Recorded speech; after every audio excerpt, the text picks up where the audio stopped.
This is proximity sensor trainer kit from National Infotech.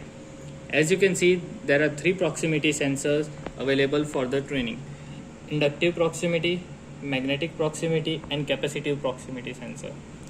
Here is the motor speed control, and here are 2 points. This point is used for both capacitive and inductive proximity, and here is a magnet stuck upon the wheel. Here is the supply given for the proximity, and the center output will be given to the signal, and then the signal will be conditioned, and it will be given to the microcontroller inside, and it will display frequency and speed of the sensor.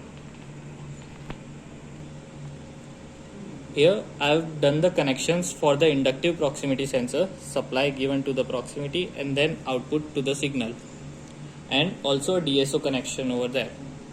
So as I start the motor, there is some frequency and speed displayed on the LCD, similarly which can also be observed on the DSO, that is 2.8 Hz, which is similar to the LCD display.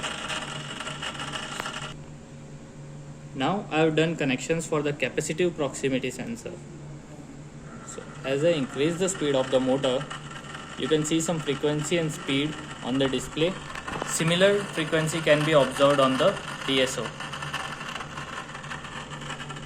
So what is the role of the PPR given here? So by PPR we mean pulses per revolution. So as I increase the PPR by increment PPR button, speed will get reduced exactly to the half, and when I again decrease it, and speed increases to the twice.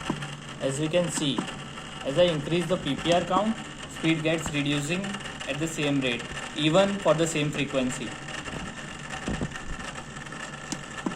So let me decrement again the PPR, and now we'll see the magnetic proximity sensor connections.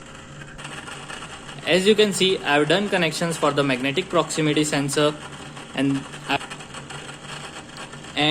thus I have set some speed for the frequency and speed which you can see on the display, and same frequency can also be observed on the DSO by the pulse train, 2.7 kHz, which is similar to this. Okay, thank you.